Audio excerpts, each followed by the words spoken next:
भारत के हजारों साल लंबे सांस्कृतिक और राजनीतिक इतिहास में एक शासक ने, एक जनता के व्यक्ति ने, एक जनता के प्रतिनिधि ने अपने यम, नियम, तप और उपासना से भक्ति चेतना की जागृति की, तो इसका एकमात्र घटना नरेंद्र मोदी जी ने की। और मैं तो स्वयं अनुभव कर रहा हूं। मैं उस दिन बैठा था लक्ष्मी नारायण मंदिर में, दिल्ली में बिरला मंदिर में।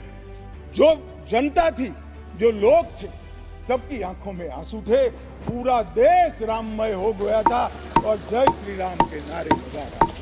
मान्यवर मोदी जी ने बड़ी शालीनता के साथ विजय के, पराजय के कोई भाव के बगैर जय श्री राम के युद्ध के नारों से पूरी दुनिया जानती है। जय श्री राम की वानर सेना का युद्ध का घोष था, पूरी दुनिया जानती है। जब संघर्ष चला तब जय श्री राम चला और मंदिर बना तो जय सिया राम हो गया। संघर्ष से भक्ति की यात्रा पूरे देश को आगे ले जाने वाली यात्रा है। मान्यवर,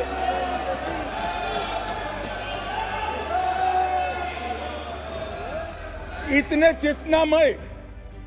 चेतनामय वातावरण के अंदर भी विभाजन की बात करने वाले लोगों से मेरा करबद्ध निवेदन है, समय को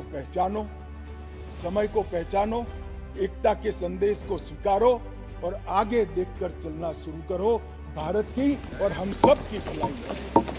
मान्यवर, ये बहुत बड़ा संदेश मोदी जी ने दिया है। और मैं फिर से एक बात कहना चाहता हूं, जिसने संन्यास्त नहीं लिया है, जो सन्यासी नहीं है, जो किसी पंथ संप्रदाय का उपदेशक नहीं है, ऐसा व्यक्ति और जो देश का शासक है, प्रधानमंत्री है, प्रधान सेवक है, ऐसा व्यक्ति आध्यात्मिक चेतना, भक्ति की चेतना प्रयोग है।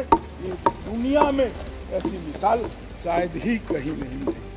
मान्यवर, मैं ये जरूर कहना चाहता हूं, इस सदन में खड़े होकर गौरव के साथ कहना चाहता हूं कि मोदी जी मेरे नेता है, मेरे पार्टी के नेता है, मेरे पार्टी के प्रमुख नेता है। मान्यवर, मोदी जी ने एक ऐसा नेतृत्व दिया जिसने अनेक समय पर नेतृत्व के गुण क्या होते हैं इसका परिचय देने का काम किया। अच्छे समय में भी किस प्रकार से संयम रखना चाहिए इसका एक उदाहरण स्थापित करने का काम किया। और हर समय पर निर्भयता के साथ संवेदनशील, सजग और जन भावनाओं को समर्पित नेतृत्व कैसा होता है इसका उदाहरण दिया। इनके 10 साल के कालखंड के अंदर अनेक प्रकार के पड़ाव आए हैं। ये भी राम जन्मभूमि के आंदोलन जैसे ही पड़ाव रहे, क्योंकि जो गड्ढा ये खोद कर गए थे, वो गड्ढे को भरकर उसमें महान भारत की इमारत बनाना, ये राम मंदिर की यात्रा से कोई कम यात्रा नहीं है। मान्यवर, सबसे पहले मैं कहता हूं कि जो आर्थिक क्षेत्र के अंदर जो बदहाली करी थी, जो पॉलिसी पैरालिसिस वाली गवर्नमेंट थी, सैकड़ों पॉलिसियां बनकर आज 11वें नंबर से 5वें नंबर पर हमारे अर्थतंत्र को ले जाकर एक नीति के आधार पर चलने वाला राज्य, नीति के बनाने वाले नेता कैसा होता है उसका उदाहरण दिया। कोविड आया तो भयभीत हुए बगैर, सरकार की मशीनरी कम पड़ जाएगी, जब तक आंदोलन पूरा देश नहीं लड़ेगा इससे हम नहीं लड़ पाएंगे, वो जानते हुए एक मोर्चे पर वैक्सीन का इनोवेशन का काम चालू रहा, दूसरे मोर्चे पर हेल्थ इंफ्रास्ट्रक्चर का अपग्रेडेशन का काम चालू रहा, तीसरे मोर्चे पर हर गरीब के घर में अनाज पहुंचाने का काम चालू रहा, चौथे मोर्चे पर जो कोविड के दर्दियों की शुश्रूषा कर रहे थे उनका नेतृत्व करने का काम चालू रहा, और 5वें मौके पर जनता कर्फ्यू, दिया जलाना, थाली बजाना, हंसने वाले आज रोड पर घूमते हो गए, उनको मालूम नहीं है पूरी दुनिया मोदी जी के संवेदनशील और समग्रता से भरे हुए नेतृत्व को आज स्वीकार। मान्यवर, यही समय में कोविड का पड़कार भी आया, यही समय में 62 की तरह चीन ने अपना मुंह दिखाना शुरू किया।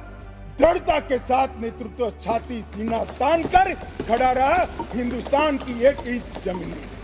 कई बार हुआ था इसी समय में पुंछ और पुलवामा में हमला हुआ, सर्जिकल स्ट्राइक और एयर स्ट्राइक कर नेतृत्व की वीरता का भी परिचय दिया और घर में घुसकर जवाब देने का काम किया। हजारों बच्चों जब परीक्षा के वक्त आत्महत्या करते थे, ट्रेस में आते थे, मनोरोग के शिकार बनने थे, एक पिता की तरह एक प्रजावात्सल नेतृत्व का परिचय देते हुए प्रजा परीक्षा पे चर्चा की भी बात की। और जब मौका राम मंदिर का आया तब एक सन्यासी की तरह, एक भक्त की तरह गौरवपूर्ण तरीके से आध्यात्म को जागरूक करते हुए आध्यात्मिक चेतना का जागरण करने का काम भी नरेंद्र मोदी जी ने किया।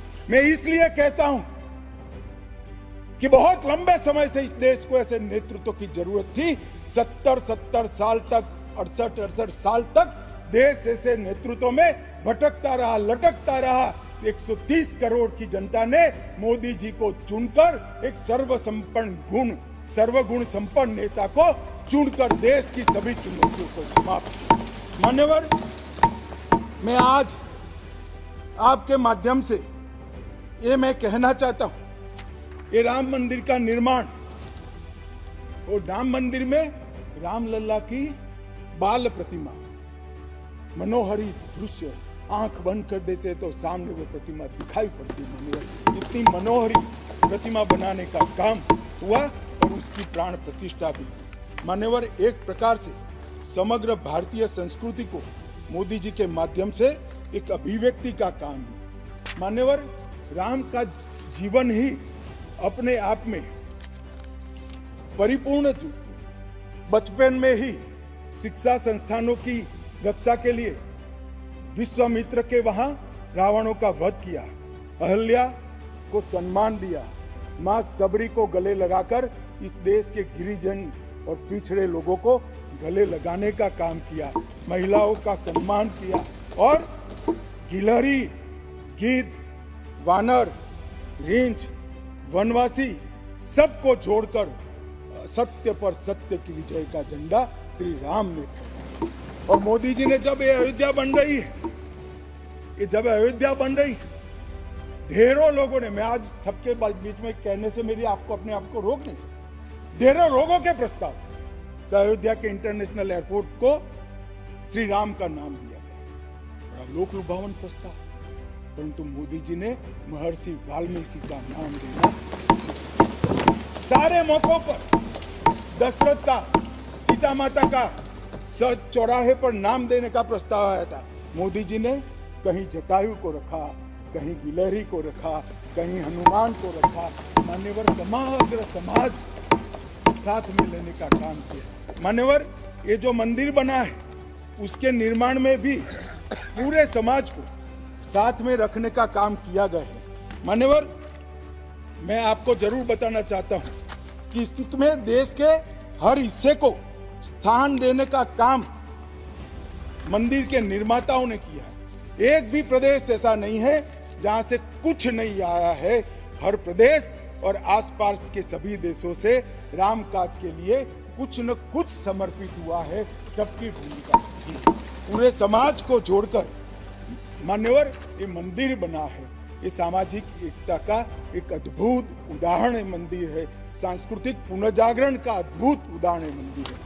मान्यवर, अयोध्या में राम मंदिर विध्वंस के सामने विकास का विजय है। मान्यवर, अयोध्या में राम मंदिर धर्मांधता के सामने आध्यात्मिकता और भक्ति का विजय। मान्यवर, भारत के गौरवमय युग की ये शुरुआत है। आत्मनिर्भर भारत और विकसित भारत का रास्ते का प्रशस्तीकरण का पॉइंट है और भारत माता को विश्व गुरु बनाने के रास्ते की मान्यवर शुरुआत है। मैं जरूर मानता हूं कि सालों से, सदियों से इस देश के प्रेरणा पुरुष रहे, जिनके चरित्र से न केवल इस देश, पूरी दुनिया संदेश लेती है। ऐसे प्रभु श्री राम को मूर्ति का अपने निज घर में स्थापन से इस देश का जो नया युग शुरू हुआ है ये बहुत शुभांकर होगा और आने वाले दिनों में 2024 में भी मोदी जी के नेतृत्व में यहाँ सरकार बनेगी और ये शुभांकर शुरुआत हुई है, उसको गंतव्य स्थान पर ले जाने का काम करेगी। धन्यवाद। मेरा बहुत बहुत धन्यवाद मेरे शब्द और विचार